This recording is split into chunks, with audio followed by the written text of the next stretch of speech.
Hello guys, आप सभी का स्वागत है मेरे इस यूट्यूब चैनल पे जिसका नाम है मिस्टर मैक। और आज जो मैं आपके लिए बहुत ही इम्पोर्टेंट वीडियो लेके आया हूँ जो कि हाउस प्रॉपर्टी से रिलेटेड है। वो बच्चे जिन्होंने कुछ नहीं पढ़ा है वो इस बात का ज़रूर ध्यान रखें कि आप सैलरी वाले सेक्शन को मत छूना, क्योंकि सैलरी सेक्शन वही कर सकता है जिसने शुरू से इसकी प्रैक्टिस कर रखी हो, क्योंकि उसमें आपके पेंशन शामिल होते हैं, ग्रेजुटी शामिल होती है, परक्यूज़र्स आपके शामिल होते हैं, अलाउंसेस शामिल होते हैं। तो इसमें बहुत सी चीज़ें होती हैं उन्हें सीखने के लिए। बट जब हमारे पास टाइम कम रहता है तो हम उस यूनिट्स को हम छुएंगे ही नहीं, सिंपल सी बात है। वरना आपका टाइम खराब जाएगा और दिमाग में कुछ आएगा नहीं। तो क्या हम सैलरी का चैप्टर ना करें तो क्या हम पास हो सकते हैं? तो उसका जवाब है बिल्कुल हाँ। क्योंकि सैलरी के चॉइस में एक थ्योरिकल एक क्वेश्चन आता है जिसमें आपको थ्योरिकली ग्रेजुटी के मीनिंग पूछ लेगा, जिसकी मैं वीडियो आपको बना के दे दूंगा। पेंशन की मीनिंग पूछ सकता है, उस पेंशन में कितनी एग्जेम्पशंस होती है वो पूछ सकता है, परक्यूज़र्स के बारे में पूछ सकता है। तो मतलब एक थ्योरिकल क्वेश्चन आपको दे देगा, तो आप उसमें इतना घबराने की ज़रूरत नहीं है, आप उसका जवाब आराम से दे सकते हैं। ठीक है, आज का सेक्शन जो कि हाउस प्रॉपर्टी से रिलेटेड है। हाउस प्रॉपर्टी कह रहा है the property should consist any building and land appurtenant. इसका मतलब क्या होता है? लैंड कोई भी आप देख लो, बिल्डिंग और लैंड अपार्टेंट का मतलब होता है, अगर सपोज करो कोई बिल्डिंग खड़ी है, अगर मैं कोई एक बिल्डिंग खड़ी कर दूं, ये एक बिल्डिंग है और इस बिल्डिंग के आसपास जितने भी पार्किंग एरिया है ये सारे लैंड अपार्टमेंट के अंदर आ जाते हैं। ठीक है ना, और उसको कंसीडर किया जाता है बिल्डिंग के अंदर ही। तो चाहे वो बिल्डिंग हो या बिल्डिंग का लैंड अपार्टमेंट एरिया हो, अगर मैं इसको बेचूंगा तो कहीं ना कहीं इससे मुझे जो प्रॉफिट होगा उस पर मुझे टैक्स देना पड़ेगा। अब ये है कि हम इसका किस पर्पज़ के अकॉर्डिंग इसे कर रहे हैं। ठीक है ना, ये भी चेक करना ज़रूरी है कि किस पर्पज़ के लिए है, हम उसे रिन्यूअल करा रहे हैं या प्रॉपरली हम इसको, ये सारी चीज़ें हम इसमें पढ़ेंगे। ठीक है ना, तो पहले तो प्रॉपर्टी के बारे में पता चल गया कि प्रॉपर्टी यानी फिक्स एसेट से यानी लैंड एंड बिल्डिंग से रिलेटेड होगा, क्योंकि हाउस प्रॉपर्टी के बारे में बात हो रही है।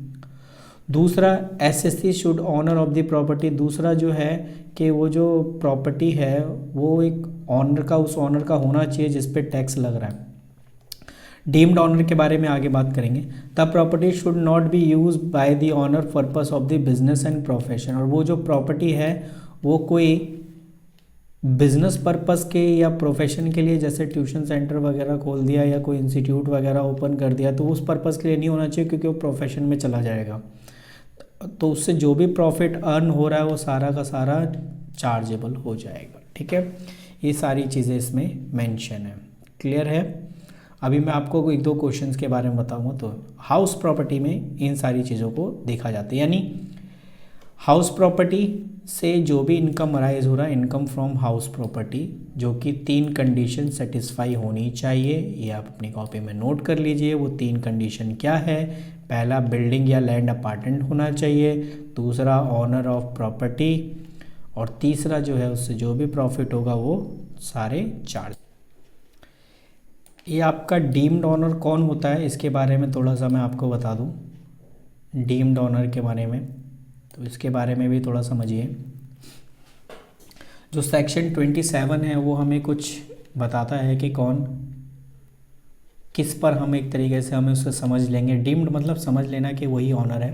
ठीक है, तो देखते हैं वो कौन कौन से हैं जो हम ऑनर समझ सकते हैं।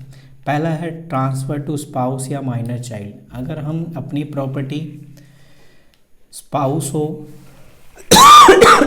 या कोई माइनर चाइल्ड हो जो कि 18 साल से कम है, उसको ट्रांसफ़र कर रहे हैं तो फिर उसे डीम्ड ऑनर मान लिया जाएगा।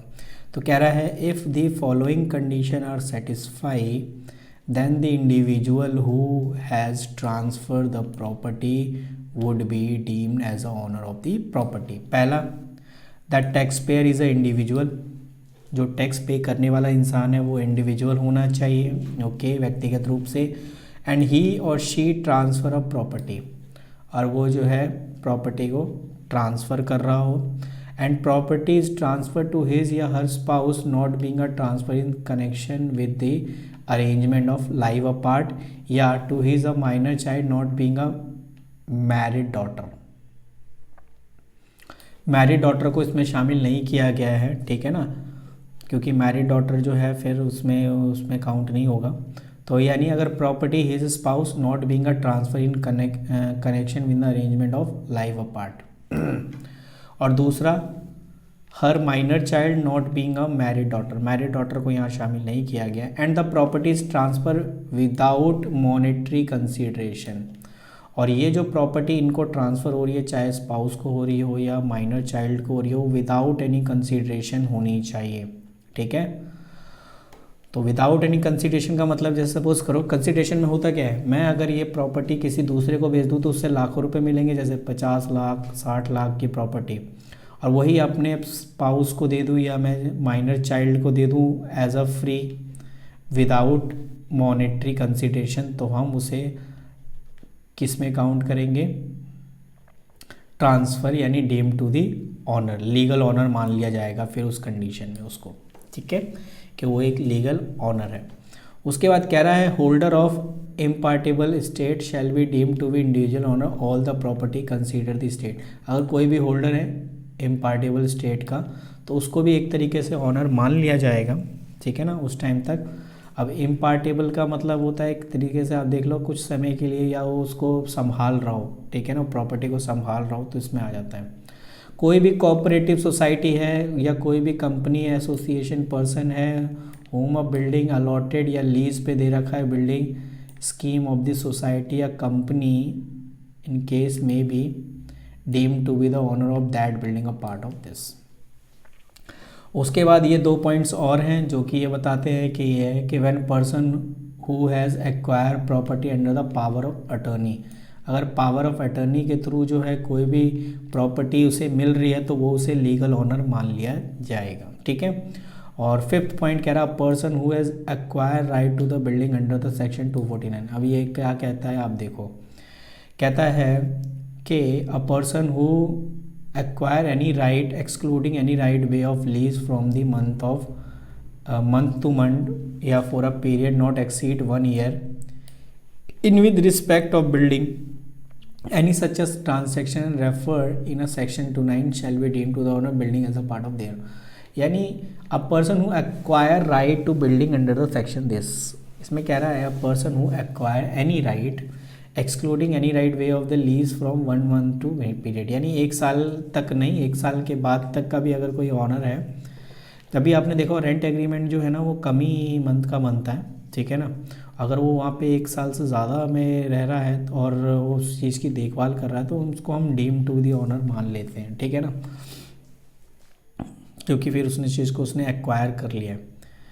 तो इस चीज़ को आपने ध्यान में रखना है। खैर ये तो इतना ज़्यादा नहीं पूछेगा, बस आप ध्यान रखना कि कौन कौन से डीम टू बी ऑनर होते हैं, बस इतनी कहानी इसमें पूछेगा जो कि एग्ज़ाम के पॉइंट ऑफ व्यू से बनता है, ठीक है ना।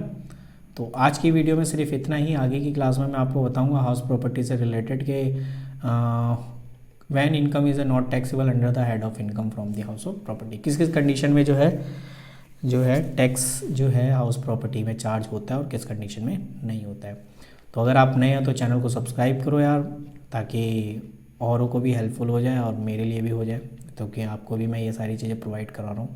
तो प्लीज़ इसको अपनी कॉपी में नोट करें, जो कि एग्ज़ाम के पॉइंट ऑफ व्यू से न्यूमेरिकल्स आते हैं, मैं पहले बता रहा हूँ, ये तो थ्योरिकल पार्ट करा रहा हूँ, न्यूमेरिकल्स तो अभी करना बाकी है। न्यूमेरिकल्स को थोड़ा सा करने के लिए ये हेडिंग है, हम न्यूमेरिकल्स करेंगे, ठीक है ना, लेकिन आप पहले इस चीज़ को करो, बेस्ट है।